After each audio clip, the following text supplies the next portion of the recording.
प्रिय मित्रों, वर्धमान नगर में दलित नाम का एक सेठ रहता था। वह नगर का नायक भी था।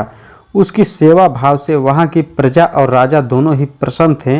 वह बहुत समझदार और योग्य था। कुछ समय बाद दलित का विवाह तय हुआ। अपने विवाह के समारोह में उसने सभी नगरवासियों और राज कर्मचारियों को आमंत्रित किया। अतिथियों में राजभवन का सफाई कर्मचारी गोरंग भी आया था।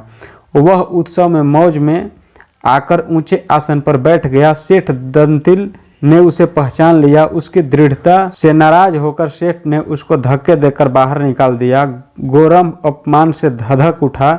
उसने मन ही मन ठान ली कि इस सेठ से बदला लेकर रहूंगा। राजा की नज़रों में इसे गिराकर ही दम लूंगा। एक दिन सुबह राजा अपने कमरे में लेटा हुआ था और गोरंग पास में ही झाड़ लगा रहा था। वह अचानक बड़बड़ाने लगा, कितने आश्चर्य की बात है, यह ढील दंतिल घमंड में आकर पटरानी का भी आलिंगन करता है। यह सुनकर राजा हड़बड़ा कर उठ बैठा। उसने गोरंभ को पास बुलाकर पूछा, जो तू कह रहा है क्या यह सच है?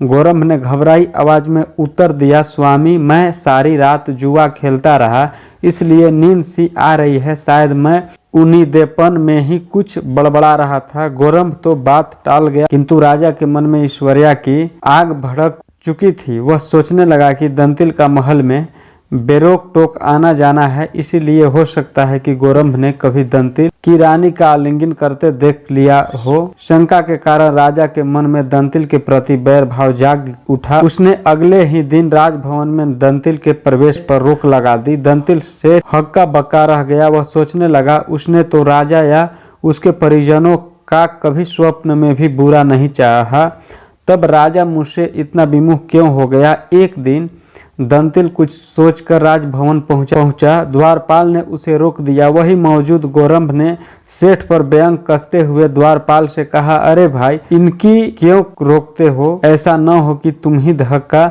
देकर बाहर निकाल दिए जाओ। यह सुनकर तुरंत ही दंतिल की समझ में आ गया कि राजा को बड़बड़ाने का काम जरूर गोरंभ ने ही किया है।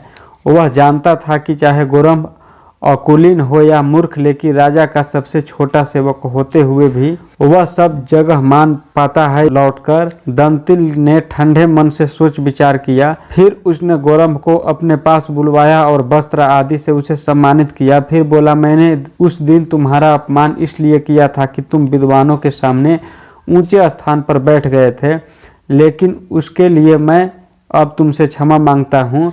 वस्त्र और आदर पाकर गोरंभ का बैर भाव जाता रहा। उसने कहा, जो हुआ सो हुआ, अब मेरी बुद्धि का चमत्कार देखना। एक दिन सुबह राजभवन में अधसोए राजा के पास ही झाड़ू लगाते हुए गोरंभ फिर उनिंदा सा बड़बड़ाने लगा। आश्चर्य की बात है, हमारा राजा इतना अज्ञानी है कि मल त्याग करते समय ककड़ी खाता है। यह सुनकर राजा को बड़ा आश्चर्य हुआ। वह क्रोधित होकर बोला, गोरंभ, यह तू क्या उल्टा सुधा बक रहा है? घर का सेवक समझकर मैं तुझे दंड नहीं देता, इसीलिए तू सिर पर चढ़ गया है।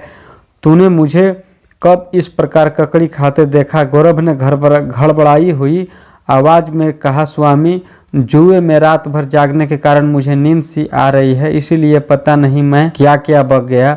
आप मुझे क्षमा करें महाराज। तब राजा को बात समझ में आई कि जिस तरह यह मेरे बारे में उल्टी सीधी बात कर रहा है, उसी तरह दंतिल के बारे में भी की होगी। इसी बकवास के आधार पर मैंने दंतिल को राजकाज और नगर कार्य से वंचित करके अच्छा नहीं किया। राजा ने उसी दिन दंतिल को राज्यसभा में बुलाकर फिर से उसे उसका अधिकार और पद सौंप दिया। इसीलिए कहा गया है कि उत्तम, मध्यम और अधम तीनों श्रेणियों के लोगों का उचित सम्मान करना चाहिए। वीडियो अच्छा लगे तो प्लीज आप लाइक कीजिए। वीडियो पे नया है तो चैनल को जरूर सब्सक्राइब कीजिए। मिलते हैं एक अलग कहानी के साथ, तब तक हर हर महादेव।